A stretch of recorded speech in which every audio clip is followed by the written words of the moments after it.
Y News with William Theo, Angelo Castro III, and Darlene Basingan. Good evening. The province of Albay is now under a state of calamity as Mayon volcano continues to rumble. Joanne Nano is in Albay to tell us why live. Yes, Joanne, good evening. Yes, good evening, William. The warning of the Philippine Institute of Volcanology and Seismology, or PHIVOLCS, remains at alert level 3 as the Mayon volcano continues to spew ash and lava.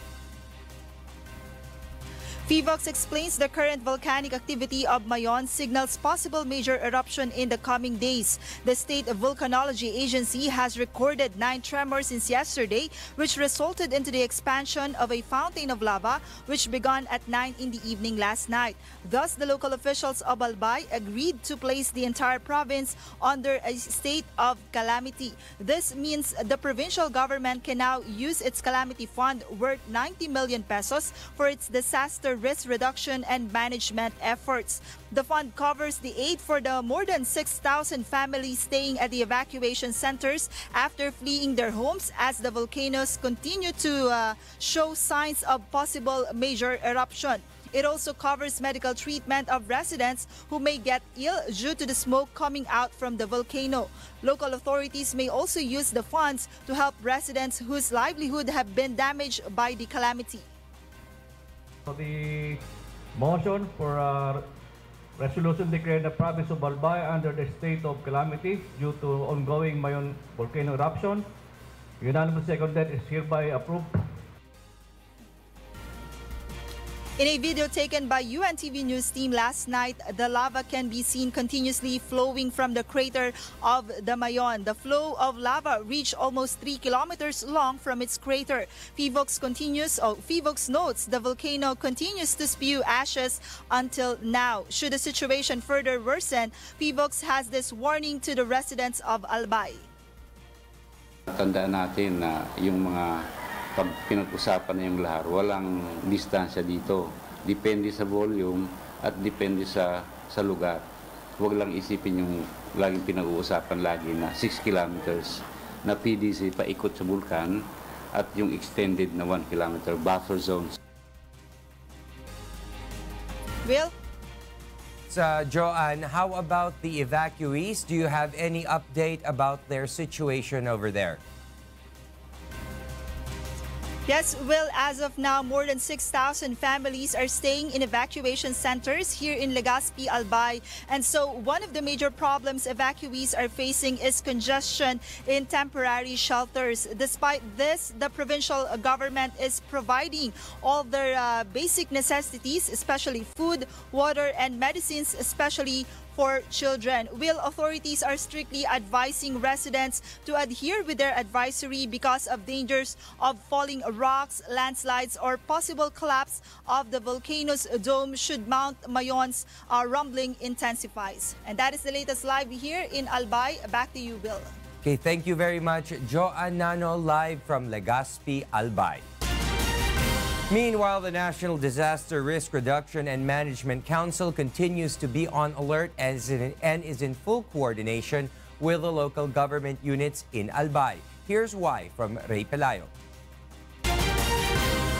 Around 5,000 families have already evacuated in the areas within the 7-kilometer radius of Mayon volcano. Families from 25 barangays in Albay are now in 18 evacuation centers.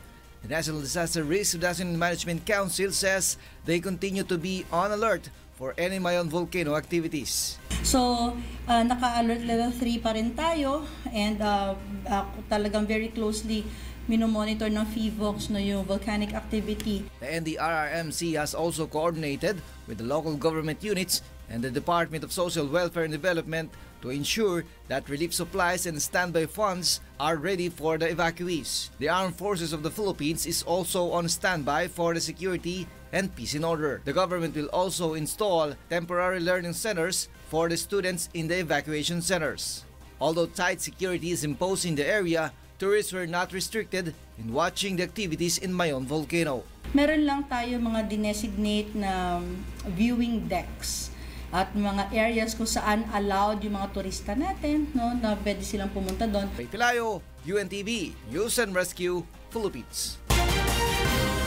In other news, the Energy Regulatory Commission, or ERC, warns of a possible massive blackout across the country.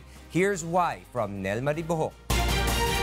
Energy Regulatory Commission or ERC Chairperson Agnes Devanadera has expressed concern over the possible impact to them of the Office of the Ombudsman order to suspend 4 of the agency's officials. The said suspension order began to take effect in December of 2017. Devanadera explains without the said officials, the pending contracts and renewal of certificates of compliance of several power generation companies and cooperative will soon expire. If it remains not acted upon, the ERC chief notes the said companies and cooperatives will not be able to operate. It was confirmed by logical conclusion that if ERC is not able to issue these authorities and approvals, mahihinto yung supply. So we call it the brownout, blackout. Even Senate Committee on Energy Chairman Sherwin Gatchalian also expressed concern over the matter, especially now that summer is drawing near, the season when the demand for electricity normally goes up. Kung hindi ma-approvean yung mga rates ng ating utilities, no, yung mga distributors natin, posible magkaroon ng brownout. No? At nakita namin sa numero na 3% ng supply natin ay up for renewal. So, ibig sabihin, baka nga magkaroon ng brownout sa iba't ibang parte ng ating bansa. In response, the Department of Energy or DOE says it is already preparing measures to ensure that there will be sufficient supply of electricity in the country. So, ang tingin natin, malamang yung old rates will apply. Pero baka kulangin nga ng supply doon sa bago na kailangan natin. Kasi kung yung demand ng distribution utility lumalaki, so baka kukulangin doon. Pero sinasabi nga natin na pwede siyang kunin dito sa market. The DOE initially assured stakeholders that the suspension of the ERC commissioners will not have an impact on the country's power supply. Energy Secretary Alfonso Cusi also asked Malacañang to assign acting ERC commissioners for the meantime so the agency could still properly perform its mandate. Nel Maribohok, UNTV News and Rescue, Senate of the Philippines. The Commission on Elections releases new calendar of activities for the synchronized barangay and Sangguniang Kabataan elections that will be held on the 14th of May this year. Based on COMELEC Resolution number 1026, the election period will begin on the 14th and will end on the 21st of May. A gun ban will also take effect during the said period. Candidates can file their certificates of candidacy from April 14 to 20, while the campaign period will begin on the 4th of May and will end on the 12th of the same month. Campaigning will be prohibited on May 13, the day before the election. On the day of voting, polling precincts will open at 7 in the morning until 3 in the afternoon. The Philippine National Railways Management plans to ban the male passenger who was seen on a viral video forcibly opening the train doors while the train was moving. May Bermudez will tell us why. This video shows a man forcing to open the train doors after it disembarked from the station. So ipapatrace namin yan. Ikakalat namin to along the line para mamukhaan ng mga teller namin para makapag-report sila kung usually kung saan yan sumasakay. The train was an electric multiple unit or EMU type which was donated by Japan. It can be easily opened since it is a fire safety feature of the coach for easy exit of passengers in case of emergency inside the train. The PNR management admits they have shortcomings in the incident. They are also puzzled as to why not even a single train personnel reported the event, which they only saw on social media. For the PNR management, the incident may not only endanger the person who forcibly opened the train doors, but also those passengers who were inside the public transportation.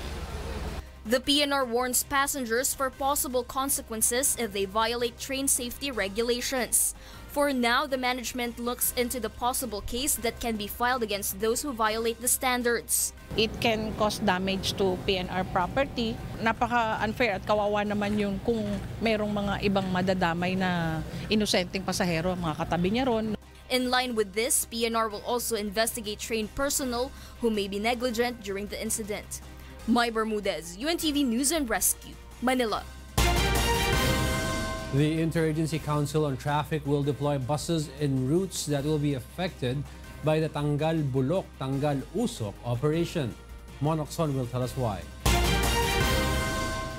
The Metropolitan Manila Development Authority has identified 7 routes where passengers got stranded because of unavailable public utility jeepneys. The Land Transportation Franchising and Regulatory Board says this is a result of the Interagency Council on Traffic operation against dilapidated and smoke-belching PUJs.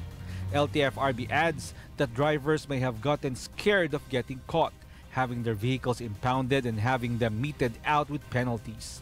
This prompted the agency to ask bus operators to help them address the need for mass transportation in the said areas. Hindi ho nating pwedeng hintayin na mag-okay na yung mga jeep. In the meantime, what will happen to the passengers?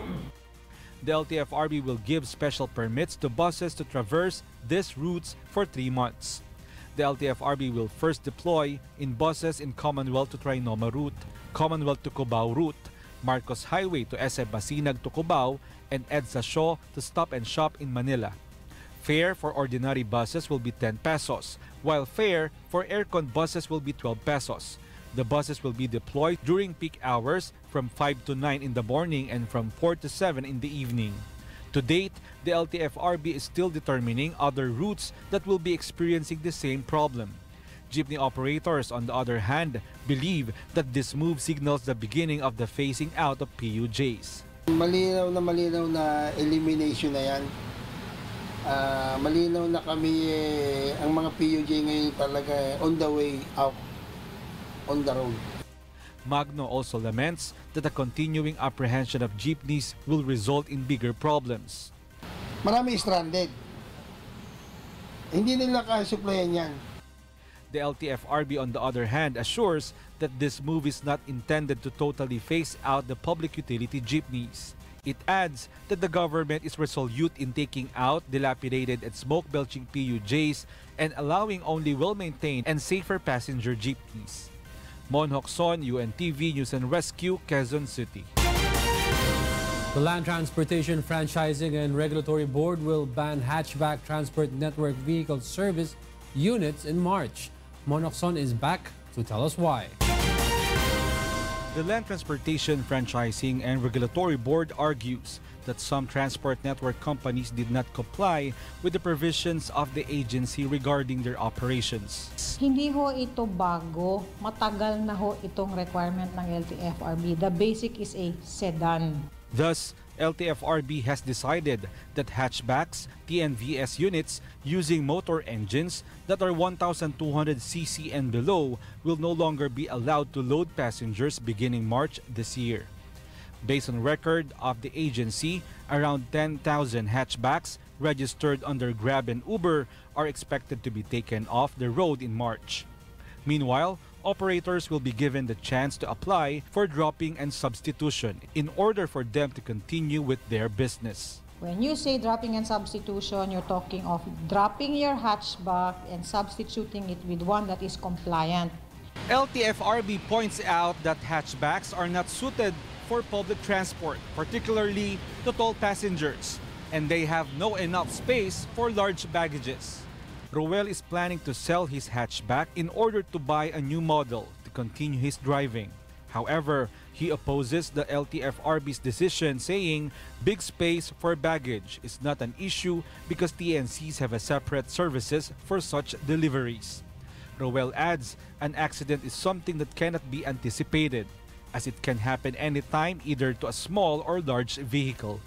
Sa tingin ko unfair kasi kung ang dahilan ay for safety ng pasahero, sa tingin ko safe naman siya. Kung sa tingin ba pagka Vios or mga kotse ang dadalhin, pagka merong ganun ding kalakas na aksidente, hindi rin ba naman mamamatay o mapipinsala ng ganung kapinsala yung pasahero? Meanwhile, LTFRB will begin posting of stickers on TNVS. Stickers will serve as identification of TNVS from privately used vehicles.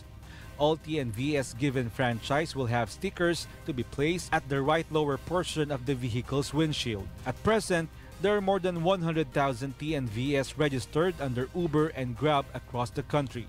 20,000 of them were given franchise by LTFRB. Mon Hokson, UNTV News and Rescue, Quezon City. Malacañang reminds media entities criticizing the government to follow the laws of the land. Victor Cosare will tell us why. Malacañang assures that the government will not close down media organizations critical of the Duterte administration, unlike other administration in the past. However, the Duterte administration reminds media personnel that they are not exempted from following the rules of law. But no one is exempt from complying with the Constitution and the laws of the land, particularly where you're talking of a media outfit in the exercise of a public trust. Before you criticize others, look into the mirror. Look at yourself first. Malacañang's statement is in response to Rappler News Organization's remarks that the decision of the Securities and Exchange Commission revoking their registration is a violation of the freedom of the press. Malacañang clarified that the decision was made because of Rappler's violation of the constitutional provision on foreign equity restriction. Presidential spokesperson Secretary Harry Roque also stresses that for President Rodrigo Duterte, it is not fair to conclude that the revocation is a result of Rapplers criticizing the administration. The President found it unfair for Maria Ressa to claim violation of freedom of the press when, according to him, Rappler has been very active criticizing individuals for violating the Constitution and the laws of the lands, and it turns out it is by itself violating the Constitution. The government is also not preventing any journalists of the said entity to exercise their profession. We would like to deny, first and foremost, that the state has infringed on freedom of the press of Rappler or any of its reporters. Truth is, the reporter of Rappler is still in our press briefing. She is not being prevented from exercising her profession as a journalist. None of the individuals behind Rappler will be prevented from performing their duties as journalists. Meanwhile, the National Union of Journalists of the Philippines support Rappler in their predicament. Attorney Joyce Clemente, acting chairman of the NUJP, said based on history, President Duterte is criticizing media outfits and other networks critical of his policies. And historically, nakikita naman natin yung government ng Pangulong Duterte, even if we give him the benefit of the doubt na hindi nakilamang Malacañang dito, pero nakita naman natin historically, banat ng banat yan against Rappler, ABS-CBN, Philippine Daily Inquirer. NUJP also said media must be prepared on any threats against them. For the National Press Club, the case of Rappler is an issue on corporation and not on violation of the freedom of the press. May nakita nga silang mga violation at ito naman ay alam nating dinaan nila sa investigasyon, I think for several months, at yun yung nakita nilang mga violation, particular na nga yung foreign participation dito sa operasyon ng Rappler. Victor Cosare, UNTV News and Rescue, Philippines. President Rodrigo Duterte still considers the Philippine media as his allies despite criticisms that he is allegedly after media outlets critical of his administration. Rosalie Cos is in Pasay City to tell us why live. Yes, Rosalie, go ahead. Good evening, Darlene. During his first media interview in Manila for 2018, President Rodrigo Duterte once and for all clarifies his stand on the Philippine media. He also says he never had a hand on the revocation of the registration of the Rappler News Organization by the Securities and Exchange Commission or SEC.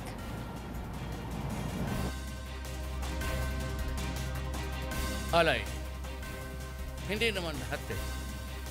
Lahat ng yung hindi ko binanggit, lahat akin yan. In this sense that they just tell the truth. Sa akin naman, you want my friendship? Yes. Have I ever asked anybody of you in my entire life? However, he warns those journalists he said are being used by oligarchs and the elite to malign the government. He is pertaining to the owners of the media outlets who he said are abusing their power and authority to damage the reputation of some government officials by mere accusations. He challenged them to prove their allegations, and immediately he said he will fire them once proven, but if not, he will close down their publications. He also called on journalists who are critical of the administration to do it with honor and deviate from destroying the character of a person. It's not a question of press freedom. It's a question of abuse and protection by the elite of this country to hold the power. It's about time that kayong mga mayaman, huminto kayo kakaabuso ninyo. Ginagamit na yung media pag nagpamakalin niya kayo mga inquiry, yung pala magnanakaw kayo. The president made the statement when he led the inauguration of the new Communications, Navigation, Surveillance, Air Traffic Management Systems of the Civil Aviation Authority of the Philippines, which will increase air traffic safety and capacity. Meanwhile, Darlene, President Duterte said he will review all the delayed public works projects together with his cabinet member. And within this week, he will also fire 49 policemen and 3 generals because of alleged corruption. That is the latest here in Pasay City. Back to you, Darlene. Thank you, Rosalie Cos, reporting live from Pasay City. Next on Y News. The lower house includes extension of term and power to some government officials in its version of proposed charter change and suggests abolition of some government agencies. PNP Counterintelligence Task Force arrests 6 cops allegedly guilty of extortion in Nueva Ecija. And the Philippine National Police vows thorough examination of drug watch list. Y News will be right back.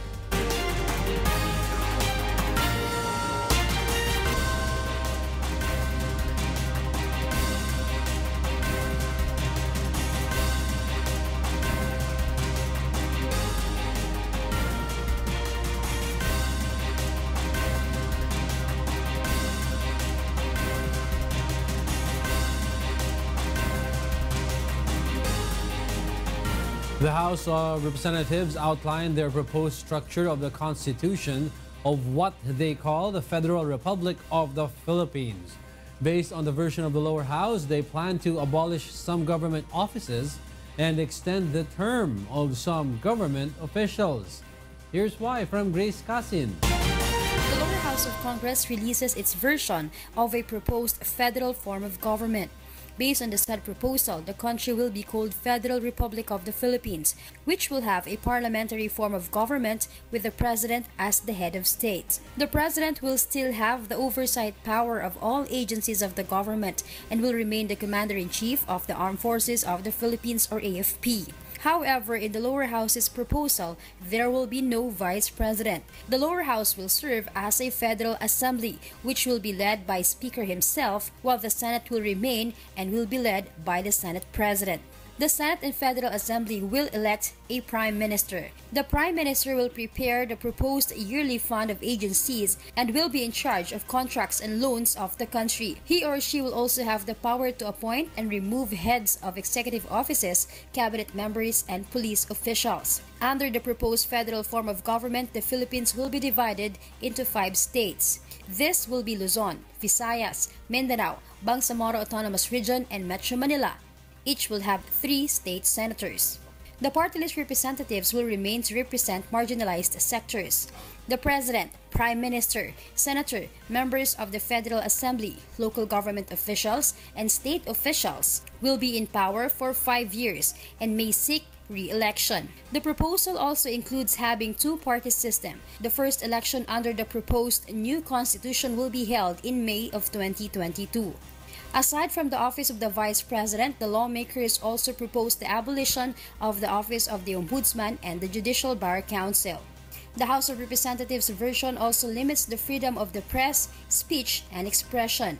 Meanwhile, when asked if President Duterte could still run for president under the new proposal, House Committee on Constitutional Amendments Chairman Roger Mercado has this to say. Pwede pa kasi first term pa siya ngayon eh. So, pwede pa.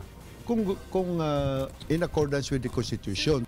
According to Vice President Lenny Robredo, Office of the Vice President has an important role in case something happens to the President. But VP Lenny says if the public sees that the Office of the Vice President is no longer needed, she will respect the decision. Meanwhile, the lower house passes in the third reading the House Concurrent Resolution number 9 calling for the Constitutional Assembly as the mode in amending the current Constitution. Grace Casin, UNTV News and Rescue, House of Representatives.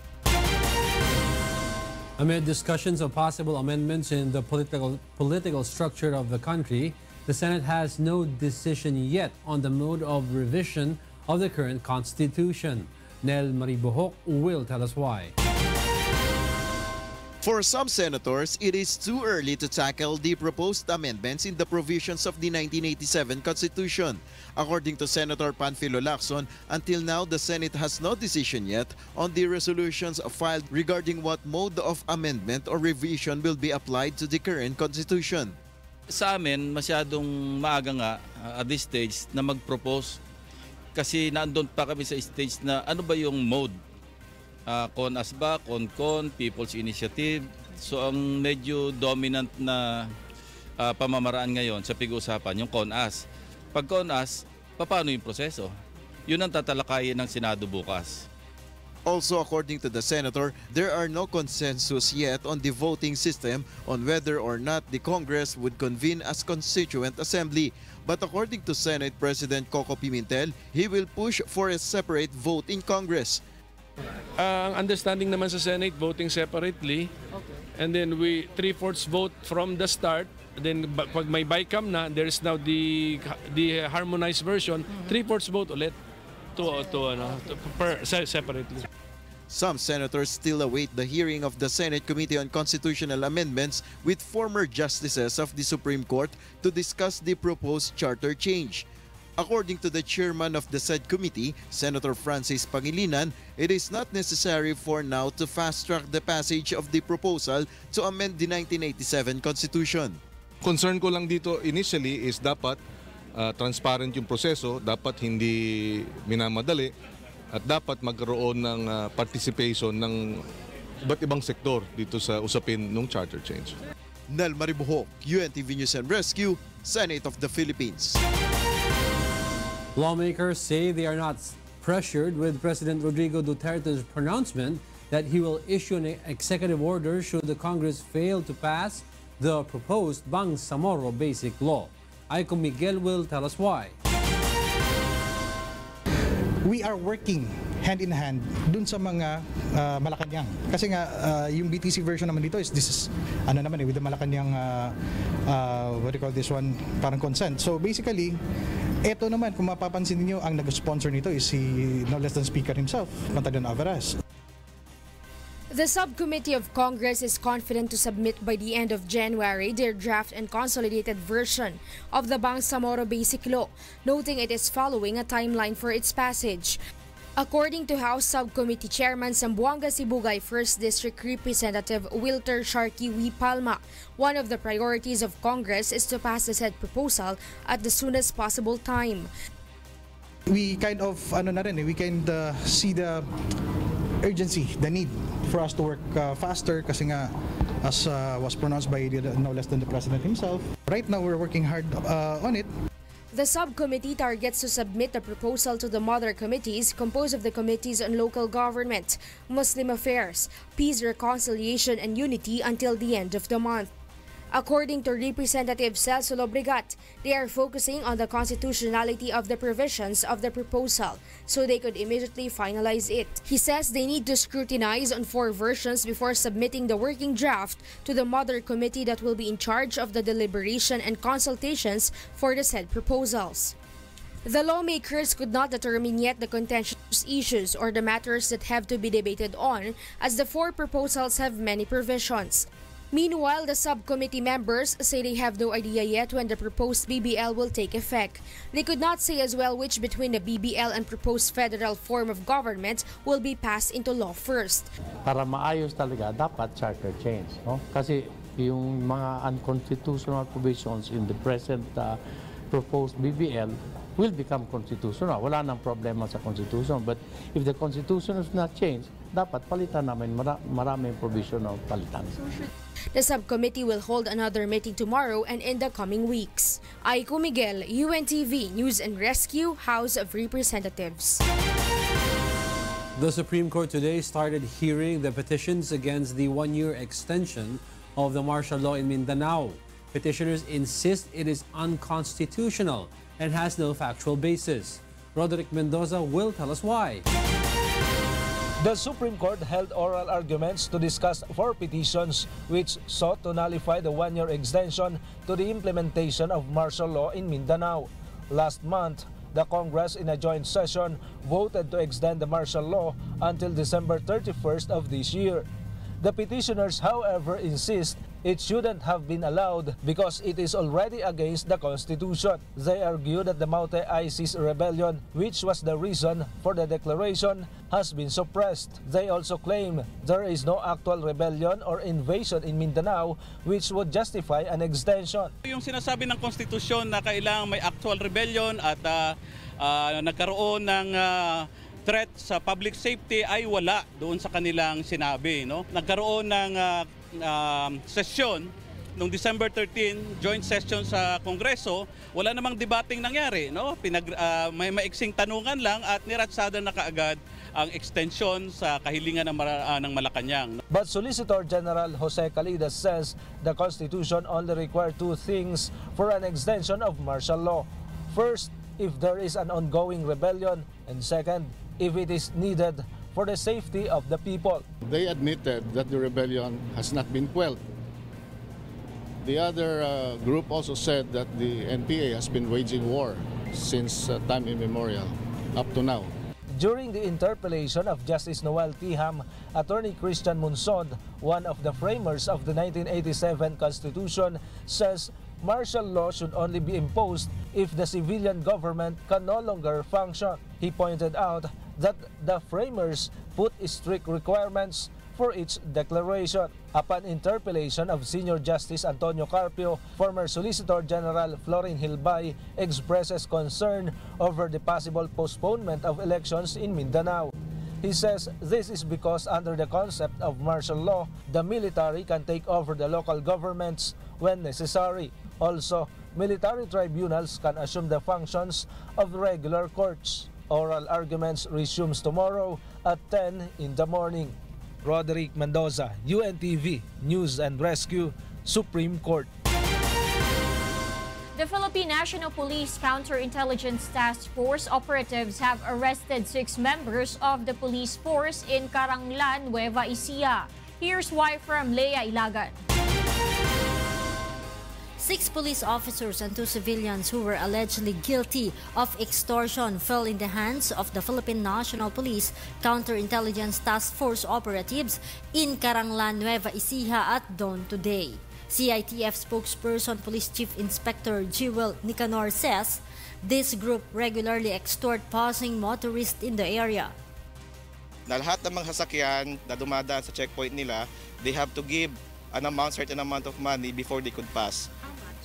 According sa na-interview namin, the said police officer who were from the Caranglan Municipal Police Station were identified as SPO1 Antonio Otic, PO3 Danilo Sotelo, PO3 Ronald Buncad, PO3 Oliver Antonio, PO2 Rodrigo Edralin, and PO2 Romeo Nunez III. The 2 civilians who serve as their collector were identified as Ramon Cabilangan and Darwin Lagisma. Seized from them were the extorted sum of monies and their issued firearms. Also recovered from SPO1 Antonio Otic and PO3 Oliver Antonio were 1 Ranger caliber 45 and 1 Armscore 9mm with 1 magazine that were issued by the Caranglan Municipality. PNP Chief Police Director General Ronald Bato de la Rosa assures that he will dismiss police officers who are guilty of extortion. This deserve to be dismissed. I-dismiss natin yan sa serbisyo, siguraduhin ko yan.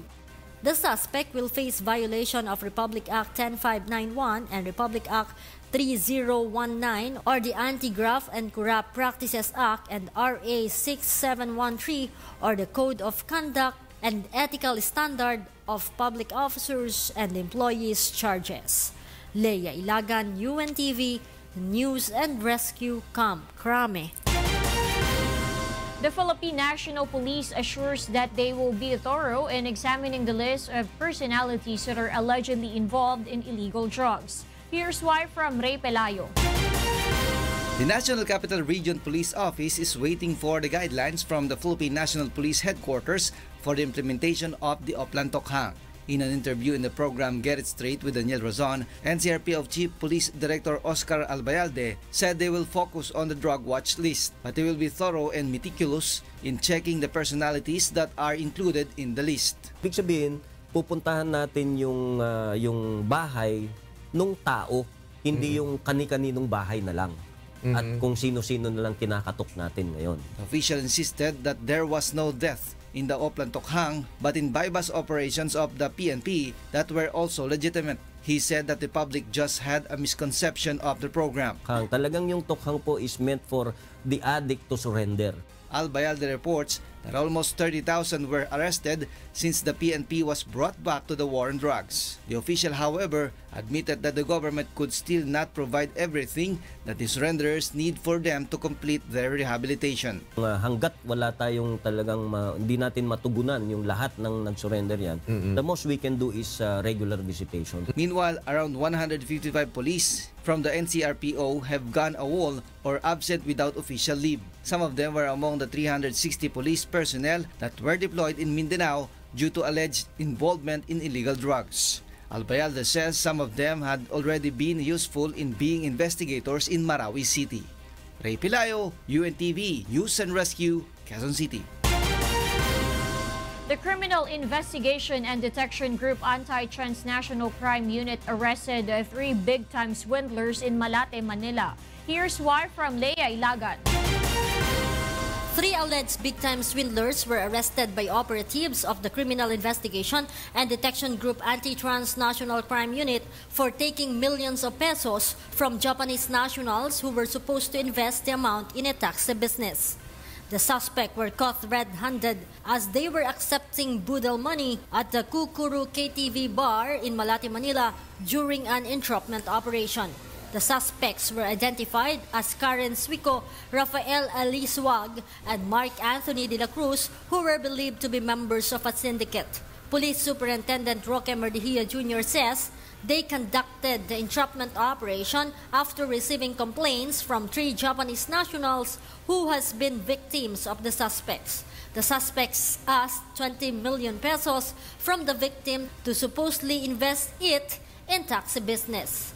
The Japanese national had already given 11 million pesos, but until now, the suspects have yet to show them the result of their transaction. After 6 months, nung tinatanong na ng Hapon kung anong status ng kanilang investment, no? Kung tuloy ba yung negosyo, may pinapakitang rehistro na parang Go Saito Car o taxi company. But apparently, itong taxi company na to ay hindi nag-i-exist, no? Hindi totoo. This prompted them to report the incident to the CIDG-ATCU. The suspects are now facing charges of syndicated estafa. Dahil napakarami ng mga suspect, no?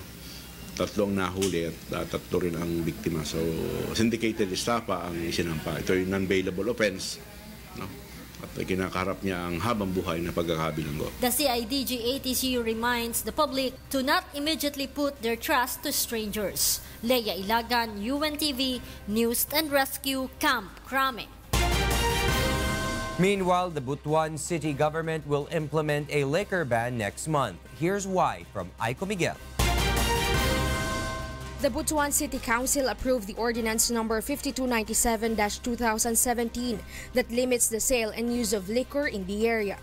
According to LD David of the Butuan City Information Office, the ordinance just needs the signature of Mayor Ronnie Viclagnada before it could take effect next month. The ordinance states that the sale of liquor in the city is allowed only until 11 in the evening, while drinking of liquor at entertainment establishments is allowed until 1 midnight. Akip ni ining maong mga sa joint inspection team mao ang atong personahe sa mga BCPO. BCPO Business Process and Licensing Office, taga CSWD, ang atong taga Environmental City Enro, ingon man usab ang atong City Architects Office og uban po diha ang PIO sa pag-document niining mga inspection. Based on the record of the traffic section of the Butuan City Police, 74 of the accidents recorded in 2017 were due to drunk driving. Of the said cases, 5 were the fatalities. Authorities say people under the influence of alcohol caused turmoil in the city. Dako ning impact sa peace and order Nakita nimo early doon wala na yung mga hubog. Dako kay nagkatabang sa mga peace-loving Butuanon. Once the ordinance takes effect, the personnel of the Business Permit and Licensing Division of the city will make rounds with the police to issue citation tickets to violators. Aiko Miguel, UNTV, News and Rescue, Philippines. Former Customs Commissioner Nicanor Faldon formally swears oath as the new Deputy Administrator of the Office of the Civil Defense, or OCD. This came after Senate Blue Ribbon Committee Chairman Senator Richard Gordon temporarily allowed Faldon to leave his detention cell to swear oath as a government official. Defense Secretary Delfin Lorenzana led the said oath-taking. After the ceremony, the former Marine captain returned to the Senate, where he is detained for refusing to attend the hearings of the upper chamber of Congress on the 6.4 billion peso Cebu shipment controversy. Several residents of Baloy, Lanao del Norte who have been affected by heavy floods are now in good condition. Here's why from Leslie Longboy. Tents of several internally displaced persons in Barangay Sarip Alawi, Baloy, Lanao del Norte have been washed away by floods. 2 individuals died in the incident after they crossed the road and were carried away by the rushing flood water. According to Baloy Mayor Elias Madid Ali, it was the first time the road in their area became heavily flooded. Yung sa Sarip Alawi, yun ang affected na mga IDPs, yung nasa tent. Sa tingin ko, bihira lang yan dumaan Yung ganun. Kasi for the first time, yung nangyari na yung walang ulan dito na malakas, bigla lang dumating yung malaking tubig. So kahit saan pwede mangyari dahil siguro sa climate change. Several homes, crops, and properties were damaged due to the flooding. However, authorities note there is no need yet to declare a state of calamity. For now, the Department of Public Works and Highways is conducting clearing operations in waterways covered with soil, which is allegedly the cause of the flood. There has been no fatality on the side of the evacuees. Local officials say the evacuees are now in good condition. Leslie Longbowen, UNTV, News and Rescue, Philippines. Coming up on Y News. Oil spill around sunken tanker expands in East China Sea poses danger to marine life and heavy pollution in the area. Japanese elderly villagers find ways to protect themselves as heavy snow hits western part of the country. And chosen beneficiaries hail Wish Music Awards as the mouthpiece of social awareness for extending help to those in need. More from Y News after this break.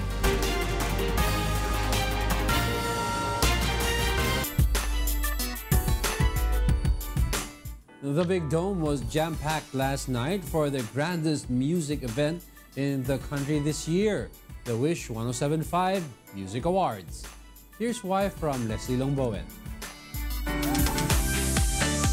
OPM artists with their remarkable contribution to the music industry in the past year were recognized in the 3rd Wish Music Awards last night at the Araneta Coliseum.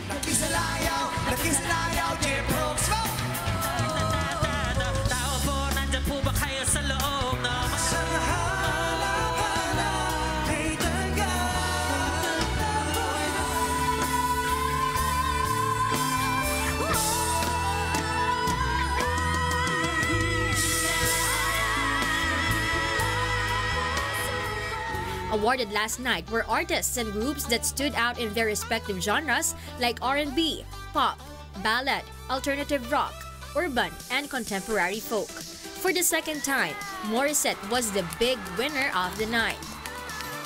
She bagged the Wish-clusive Pop Performance of the Year, Wish Artist of the Year, and the Wish Reactor's Choice. She also received bronze, silver, and the first ever gold award as part of the Wishclusive Elite Circle. Her own rendition of the hit song Chandelier got more than 20 million views. Her rendition of Against All Odds has over 30 million views, while her performance of the Secret Love Song got more than 52 million views. Thank you talaga, Wish, for being a platform for us artists to perform and share our talents, not only here in the Philippines, but sa buong mundo. And there are so many people, mga YouTuber actors, mga foreigners po talaga who patronize Wish and OPM. Kaya congratulations po sa ating lahat. Rising star Moira De La Torre also won in the event with her song Malaya that has 12 million views. It won as the Wishclusive Viral Video of the Year, Wishclusive Contemporary Folk Performance of the Year, and Bronze Award for the Wishclusive Elite Circle. Thank you for making that avenue where everyone can celebrate OPM, because OPM is OPM, whether indie or mainstream. KZ Tandingan also entered the Wishclusive Elite Circle with her Wishclusive performances of the OPM hit song Tadhana and her rendition of Two Less Lonely People, which each have more than 25 million views. Her song Labo also won as the Urban Song of the Year. Sobrang thank you, guys. Kumbaga, I'm just a vessel in this world, and I'm just very thankful na nakikita niyo yung pagmamahal na yon sa music. Meanwhile, rapper Flick G received the Wishclusive Collaboration of the Year and Bronze Award for the song Nakakamiss with Kurswan, Delo, and Smuglass. Sobrang magagaling talaga sila. Pero halos lahat naman talaga kami deserve tong trophy na to. Tsaka ang pinakapanalo dito yung OPM. Other OPM artists JR, TJ Monterde, and 5th Gen also bagged awards. Among the new awardees are the Extrapolation, Ben and Ben, 4 of Spades, and Tom Story. This year's music event also included its first ever Wishclusive Performance of the Year by an International Artist category, which was bagged by English singer Dua Lipa for her performance of Blow Your Mind. I never thought that simple whisper of Wish 107.5 will really go a long way. The fervent wish in the beginning grew into more of a commitment. And this third installment of Wish Music Award, Filipino music, Filipino artists, and the Filipino race are all wanting to conquer the global music scene. Leslie Longbowen, UNTV News and Rescue, Quezon City. Charitable institutions and organizations expressed deep gratitude to Wish 107.5 for the third Wish Music Awards. They believe Wish 107.5 serves as a mouthpiece for social awareness. Robbie De Guzman tells us why. Some veteran and budding artists and groups won big in the third Wish Music Awards held last night at the Smart Araneta Coliseum. Charitable institutions also won big in the event, as each award received by the winning artists translates to 100,000 peso cash prize for their chosen beneficiaries, like the Save the Children Philippines chosen by KZ Tandingan, Michael Pangilinan, 4 of Spades, and Extrapolation. Save the Children bagged a cash award worth 400,000 pesos. This is the first time that an independent children's organization became a beneficiary for the Wish Music Awards. Sana rin marami pang mga organizations na mabigyan ng pagkakataon. Sa mga artist din na pumili sa amin, maraming salamat. The Bukas Palad Foundation Incorporated also bagged 300,000 pesos. It is the chosen beneficiary of the indie folk band Ben and Ben and rap collaborators Flick G, Kurswan, Delo, and Smuglass. Iba yung naramdaman ko, no? Naramdaman ko na I'm so proud na Pilipino ako. Kagaya ng sinabi ko kanina kay Kuya, it's very inclusive, no? Walang mayaman, walang mahirap, walang bata, walang matanda. Kanina naramdaman ko, we really are truly united. The Can Servants Philippines and Santo Niño Home for the Aged Incorporated and Medexcel Children's World Foundation Incorporated received 200,000 pesos each. They were the chosen beneficiaries of 4 of Spades and Morissette Amon. The Teach for the Philippines, Cribs Foundation Incorporated, Child House, PAWS Philippines, Inspire Metro, and the Visayan Forum Antipolo received 100,000 pesos each. The beneficiaries say the Music Awards of Wish 1075 is very unique since aside from helping promote original Filipino music, it also serves as a platform for social awareness to help the poor. You are a mouthpiece of social awareness. You are a means by which we can spread the word to so many Filipinos that if we all come together, marami tayong magagawa para sa mga Pilipinong nangangailangan. The person behind the innovations of Wish 1075, Kuya Daniel Razon, vows to continue the FM station's charitable works. And that's one of those things that we had in mind when we started Wish. How are we going to make the wishes come true? But at least with these small things that we've started, palagay ko po kahit papaano nakakapagbigay tayo ng katuparan sa mga munting wishes ng ating mga kapwa-tao. And this is the only music award that uses recognition to do good to those that are in need. Dahil sa'yo ako'y matapang, dahil sa'yo ako'y lalaban, dahil sa'yo mamahal na walang katapusan. Robbie de Guzman, UNTV News and Rescue, Quezon City. Those are the reasons behind the news January 16, 2018. I am William Theo. Reasons we deliver to you as the day unfold. I'm Angelo Castro III. And I'm Darlene Basingan, because we need to know. We will always ask why. Thank you for watching Why News.